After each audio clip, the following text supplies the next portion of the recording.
En esta oportunidad vamos a asistir a la ponencia de Iluska Coutinho, así se dice.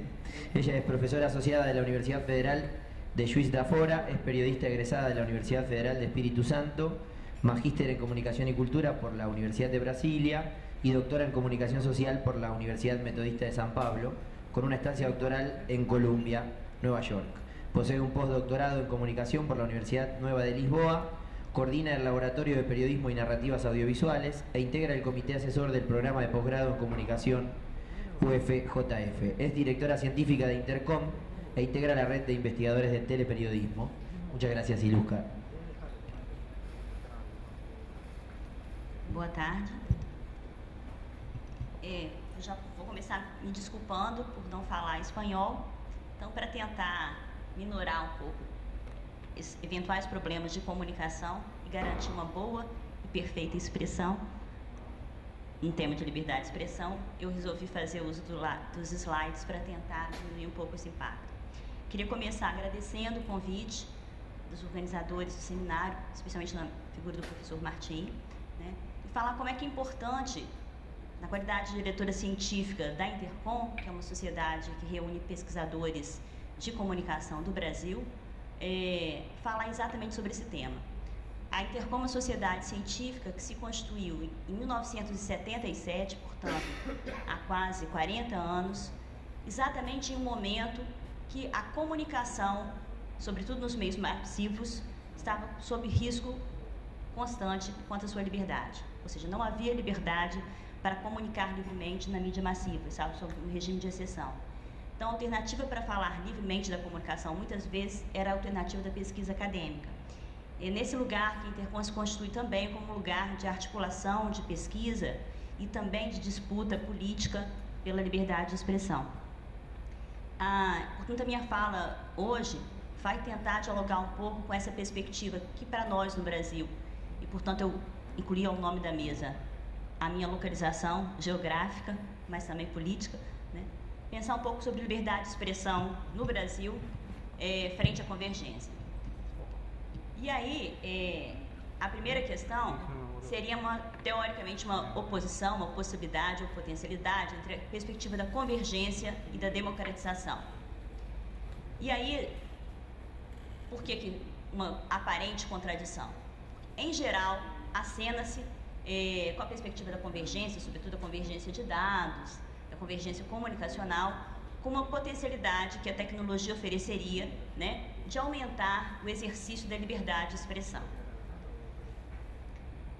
Só que, nesse sentido, no caso brasileiro, recuperei para vocês, não sei se todos conhecem, mas nós vivemos durante 21 anos por um regime de exceção no Brasil, uma ditadura militar. E nesse sentido, a perspectiva da convergência assinaria para nós com a possibilidade de expressão do direito à comunicação, da liberdade de expressão, e eu fiz uma brincadeira com a promessa que chegou ao Brasil com a década de 1980, quando vários dos jornalistas, artistas, políticos exilados retornaram ao Brasil, em que se anunciava uma anistia ampla, geral e restrita. Ou seja, agora, talvez também potencialmente, a gente teria o exercício do direito à comunicação também de forma ampla, geral e restrita no Brasil. Uma promessa tal como a enunciada pela abertura política que começou no Brasil no ano de 1980, mas que a gente permanece como desafio ainda. Nesse sentido, os dispositivos técnicos, né, incluindo aspectos de infraestrutura e, sobretudo, da utilização dessa infraestrutura pelos entes privados e também políticos, vai se constituir como uma promessa, né, e, ao mesmo tempo, como um desafio para enfrentar, no sentido de, efetivamente, termos uma realidade de exercício do direito à comunicação com a perspectiva de articulação, de regulação da mídia. Eu vou defender aqui, a gente tem defendido ao longo da pesquisa, diversos pesquisadores brasileiros que se reúnem na Intercom, né, têm pesquisado a possibilidade da regulação ou da regulamentação da mídia converter-se em um anteparo, em uma segurança, para que efetivamente se concretize o direito à comunicação. E entre os desafios da pesquisa, eles começam por evidenciar que, na ausência de uma regulamentação da comunicação, no caso brasileiro, a gente tem a repetição de determinados padrões, e não padrões no sentido de segurança, meus colegas aqui recuperaram padrões canônicos de direito, mas padrões de supressão desse direito, que a gente poderia falar. Padrões pelos quais a possibilidade de comunicar de forma ampla, democrática, tem sido silenciada. Portanto, os padrões que estão vigentes na realidade brasileira são de carência de exercício do direito à comunicação, carência da liberdade de expressão, silenciada por grandes conglomerados de mídia, sobretudo no campo audiovisual. Nesse sentido, não exercício dos direitos à informação e à comunicação, que acaba sendo evidenciado nas pesquisas, vai levar os investigadores da comunicação, muitos reunidos na Intercom, a também ações de intervenção. E aí, no campo da pesquisa, uma das ferramentas que acaba se aproximando muito é a vinculação da pesquisa com a ação social. Os pesquisadores, então, vão interagir e tentar intervir diretamente no campo da comunicação.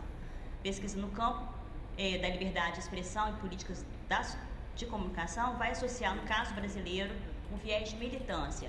Nesse sentido, os nossos pesquisadores, e aí elenquei alguns nomes, né, que a gente poderia depois lembrar, convertem-se também em atores no campo político, quase sempre atuando junto a entidades e coletivos pela democratização da comunicação, um campo político que, no nosso caso, é marcado por forte concentração da mídia e por resistência à regulação. Há, no caso brasileiro, uma característica bastante específica, em que no Congresso Nacional, onde hoje, né, o Congresso Brasileiro está celebrando o Dia Internacional pelo Direito à Diversidade Cultural, né, é um atributo bastante silenciado nas nossas emissoras de rádio e televisão, nos nossos meios de comunicação de massa de maneira generalizada, e também nas nossas plataformas digitais, sobretudo pela ausência de marcos regulatórios consistentes que permitam ao cidadão se apropriar efetivamente do seu direito à comunicação. E entre os responsáveis, né, por essa não regulamentação, também são boa parte dos nossos parlamentares, que tem uma dupla condição de legisladores e radiodifusores. A gente tem uma bancada bastante significativa no Congresso Nacional, que é a chamada bancada da radiodifusão. E aí tem alguns pesquisadores associados à Intercom, que se constituem referência para a gente estudar e pensar, no caso brasileiro, essa perspectiva da liberdade de comunicação, da liberdade de expressão e do exercício de direitos. São eles, o professor Sérgio Caparelli, Murilo Ramos, Cecília Peruso, Valério Britos, falecido ano passado, Raquel Paiva, Walton Jambeiro, Suzy Faria, César Bolanho, Cristina Castilho Costa, entre outros. A Intercom, ela se associa em grupos de pesquisa. Hoje a Intercom tem a constituição de 30 grupos de pesquisa. E nesses grupos de pesquisa, 4 particularmente têm a liberdade de expressão como temática central. São eles comunicação para a cidadania, comunicação, mídia e liberdade de expressão, políticas da comunicação e estratégias de comunicação. São 4 grupos de pesquisa que vão basicamente discutir essas potencialidades. Mas em muitos casos ela é transversal, até porque ela é uma carência, em vários outros estudos. Por exemplo, no grupo de pesquisa de telejornalismo, no Brasil a gente tem uma estrutura de redes de comunicação, tem 4 grandes redes de comunicação que controlam o cenário audiovisual brasileiro, e nesse sentido a discussão de liberdade de expressão também passa pela discussão sobre o fazer telejornalismo. Então, a gente já antecipei um pouco, né, o fato de que o cenário brasileiro é marcado por uma forte concentração da produção, mas também da circulação midiática.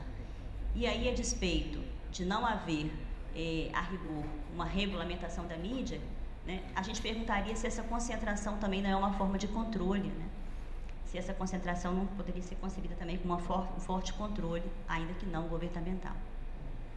A ausência da regulamentação da comunicação, ela é sempre adiada. A lei das comunicações no Brasil, e aí nesse sentido lato, né, não da comunicação, mas das comunicações, ela é basicamente adiada, a sua construção, assim como o debate. Em diversos momentos do caso brasileiro, se anunciou a perspectiva de discutir uma política de fato de comunicações, de ter uma legislação. O nosso Código Brasileiro de Telecomunicações é de 1967. Portanto, muita coisa mudou de lá para cá, entre eles a separação que o governo Fernando Henrique Cardoso introduziu no nosso marco regulatório, quando separou telecomunicações de comunicação de massa. Até então, o Código Brasileiro de Telecomunicações previa as duas perspectivas. Para garantir, junto à bancada dos radiodifusores, a possibilidade de privatização da Telebrás, empresa de telecomunicações, no caso brasileiro, durante o governo Fernando Henrique, houve essa separação. De tal maneira que as empresas de telecomunicações estavam sujeitas à atuação de uma agência reguladora, a Anatel. No caso dos radiodifusores, não há nenhum controle. Essa cisão que dizia respeito, e era interessante para os radiodifusores, hoje não é mais, porque hoje todo mundo quer entrar na disputa pelos acessos de dados. Os radiodifusores também querem entrar, mas eles perderam, a gente tem uma expressão no Brasil que a gente perderam o bonde da história, né, naquele momento que eles optaram por se separar para não ser sujeitos ao controle. A gente teve uma possibilidade de recuperar isso quando houve uma Conferência Brasileira da Comunicação realizada em 2009, em dezembro de 2009, também como uma resposta a um fórum brasileiro pela televisão pública e a outras ações de militância, mas essa Conferência de Comunicação foi esvaziada, sobretudo pela ação da Associação Brasileira de Emissoras de Rádio e Televisão, a ABERT, né, e da Associação Nacional dos Jornais no Brasil, que retirou sua participação. Como que era a estrutura da Conferência Nacional de Comunicação? Foram realizadas várias conferências municipais e estaduais no Brasil, e a Conferência Nacional tinha como objetivo produzir um documento propositivo que se converteria possivelmente em uma lei de comunicações. Para isso ela era dividida, tinha participação de 40% dos empresários do setor, 40% da sociedade civil organizada, cujos delegados foram eleitos nessas conferências municipais e estaduais, e 20% do governo federal. Então, o empresariado se retira e a conferência, então, passa a ser apenas uma discussão, segundo a grande mídia narrou, de poucos querendo controlar a liberdade de expressão de todo mundo. E aí, a disputa no Brasil ainda é por uma lei e mídia para chamar de nossas. Essa é uma brincadeira com uma música que durante muitos anos fez sucesso no Brasil, a música da Jovem Guarda, de então Erasmo Roberto Carlos, não sei se alguns de vocês conhecem esses nossos cantores e compositores, e Erasmo Carlos tinha uma música que ele chamava O Homem para Chamar de Seu, que fez bastante sucesso no Brasil. E a gente fala que a gente está ainda disputando por uma lei e por uma mídia para chamar de nossas, né? Porque a nossa lei de comunicação, a nossa ausência de lei de comunicação faz com que muitas vezes a mídia não possa ser efetivamente apropriada pelos brasileiros, né? O que faz com que vários coletivos tenham se articulado, sobretudo os coletivos militantes, como o Fórum Nacional pela Democratização da Comunicação e a Intervozes, né? Que tem se articulado pela constituição dessa lei da mídia democrática. Essa lei de mídia democrática é uma lei de iniciativa popular que se organiza desde 2012. Ela agora está trabalhando pela reunião de assinaturas já há bastante tempo, agora também assinaturas eletrônicas, para que ela consiga começar a tramitar no Congresso Nacional. Só que uma questão é o marco legal para a vivência efetiva da lei. A tramitação legal e sua aprovação é a primeira problemática a enfrentar, né? A existência da lei, no caso brasileiro, não oferece garantias para a vivência efetiva da liberdade de expressão no cenário brasileiro. E aí, um caso bastante específico, é o caso da Lei de Acesso à Informação e do Marco Civil da Internet. O Marco Civil da Internet no Brasil promete a cena com perspectivas bastante democratizadoras, né?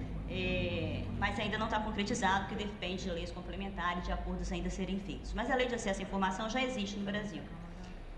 Mas eu vou me permitir ler um trecho aqui, até para sintetizar. A Lei de Acesso à Informação permanece uma letra morta ou um papel roto, como propõe um artigo publicado no site Observatório da Imprensa, Alberto Perdigão. Segundo o professor, observa-se com frequência um alto grau de desconhecimento da Lei de Acesso à Informação, mesmo entre os profissionais da comunicação, da gestão pública e do direito. A Lei de Acesso à Informação, a de número 12.527/11, completa em 2015 3 anos em pleno vigor. Mas a festa não é da comunicação pública. A comemoração é só dos que não a desejam e não dão a conhecer da lei. É dos que não a cumprem e não a fazem cumprir. É dos que a querem esquecida, letra morta em papel roto. Ainda segundo ele, são muitos os cidadãos e agentes públicos em todo o país que não querem a lei de acesso à informação. Talvez por desconhecerem a lei, no que o diploma oferece de ferramentas de informação, de expressão e de diálogo, condições para o fortalecimento do Estado e para a legitimação dos governos, ou exatamente por conhecerem a lei e sentir dela uma ameaça. Enfim, diante disso, a gente tem defendido em nossas pesquisas que os canais de acesso público, e neles, especificamente do jornalismo, né, pode ser um ator nesses processos de regulação, para, sobretudo, dar a conhecer ao Brasil e aos brasileiros que a regulação e a regulamentação podem ser uma estratégia, sim, para efetivamente exercitar o seu direito à liberdade de expressão, seu direito à comunicação e o direito à informação que seja, se não neutra, como propõe o Marco Civil da Internet, pelo menos mais comprometida e transparente com o cidadão.